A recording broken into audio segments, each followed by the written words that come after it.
नमस्कार दोस्तों, स्वागत है आपका करियर डिफेंस स्कूल में। आज की इस वीडियो में हम बात करने वाले हैं प्लस टू के बाद आर्मी ऑफिसर कैसे बने। बहुत से यंग डिफरेंट एस्पिरेंट्स जो अभी 10th या प्लस टू में हैं वो ये जानना चाहते हैं कि कैसे प्लस टू के बाद आर्मी, नेवी या एयरफोर्स ज्वाइन कर सकते हैं। इस वीडियो में हम डिफरेंट एंट्रीज के बारे में बात करेंगे जिसके थ्रू आप प्लस टू के बाद आर्म्ड फोर्सेस को एज एन ऑफिसर ज्वाइन कर सकते हैं। लेकिन सबसे पहले सब्सक्राइब कीजिए हमारे YouTube channel career defence school को और बेल आइकन को प्रेस करना मत भूलें ताकि आप हमारे वीडियोस सबसे पहले देख सकें और अपडेट रहें। हर देश की सुरक्षा में सेना का बहुत ही महत्वपूर्ण योगदान होता है। भारतीय सेना व्यवस्था बहुत ही अद्भुत है और विश्व की सबसे श्रेष्ठ सेना है। अगर आप यंग एज से ही अपने बच्चों को आर्म्ड फोर्सेस की ट्रेनिंग करवाना चाहते हैं तो आप हमारी हेल्पलाइन नंबर 7419999228 पर कॉल करके पूरी जानकारी प्राप्त कर सकते हैं।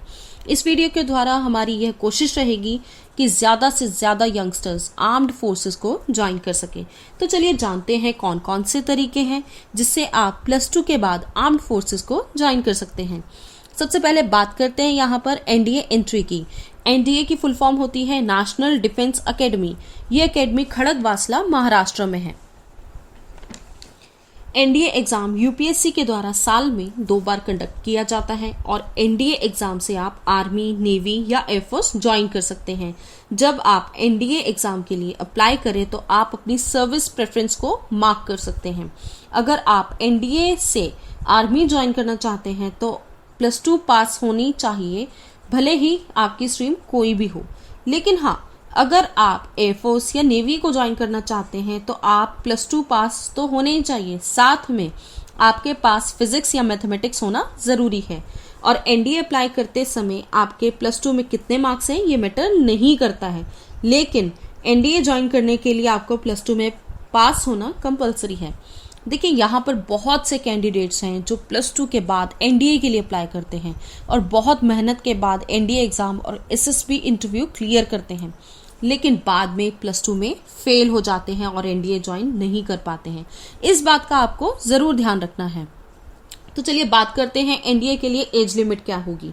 एनडीए की जो एज लिमिट है 16.5 साल से 19.5 साल के बीच में होनी चाहिए। एनडीए एग्जाम में आपको 2 पेपर फेस करने पड़ते हैं। पेपर 1 जिसमें मैथमेटिक्स है एंड पेपर 2 जिसमें जनरल एबिलिटी टेस्ट है। पेपर 2 पार्ट्स में डिवाइड है, part a and part B.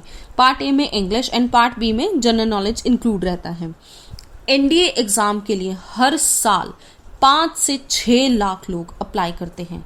इनमें से कुछ 8,000 या 9,000 ही एसएसबी इंटरव्यू के लिए बुलाए जाते हैं।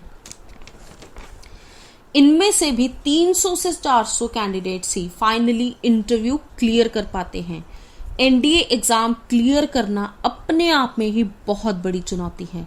2018 के एनडीए एग्जाम में रिटन एग्जाम की कट ऑफ थी 338 मार्क्स आउट ऑफ 900 मार्क्स और आपको हर सब्जेक्ट में मिनिमम 35% मार्क्स स्कोर करना था। और जो लास्ट कैंडिडेट सेलेक्ट हुआ था एनडीए इंटरव्यू के बाद, उसका टोटल स्कोर था 705 मार्क्स आउट ऑफ 1800 मार्क्स।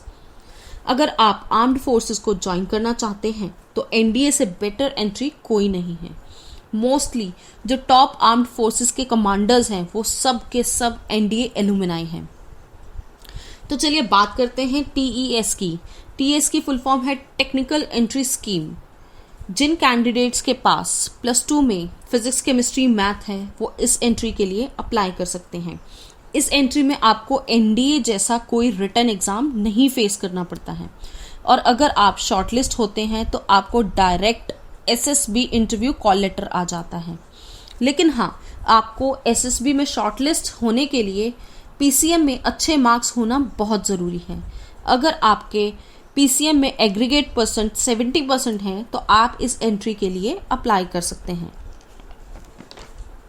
लेकिन जब आर्मी फाइनली कैंडिडेट्स को एसएसबी के लिए शॉर्टलिस्ट करती है तो कट ऑफ 80% से 90% के बीच में हो सकती है।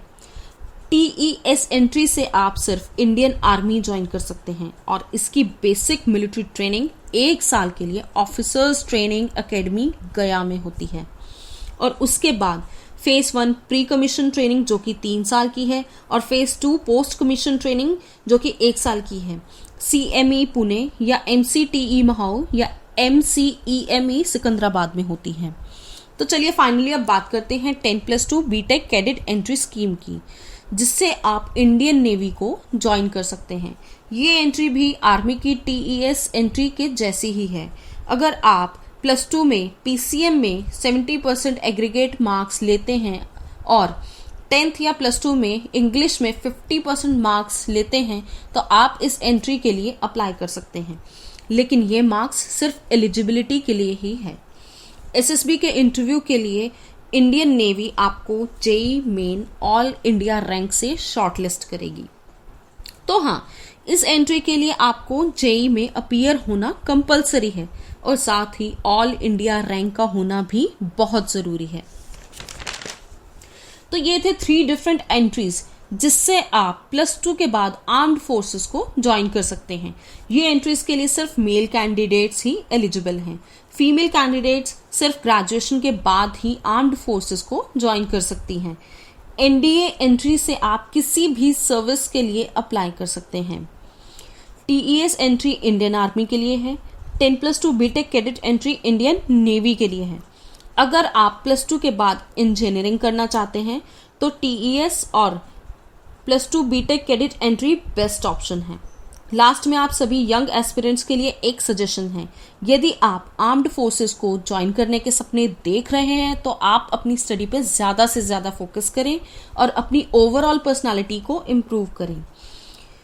और आप भी अपने बच्चे को NDA, TES और 10+2 बीटेक कैडेट एंट्री के थ्रू आर्मी ऑफिसर्स बनाना चाहते हैं तो कॉल कीजिए हमारे हेल्पलाइन नंबर 7419999228 पर। Thanks for watching our video. इस वीडियो को लाइक करें, हमारे चैनल को सब्सक्राइब कर बेल आइकन जरूर प्रेस करें हमारी न्यू वीडियो सबसे पहले देखने के लिए।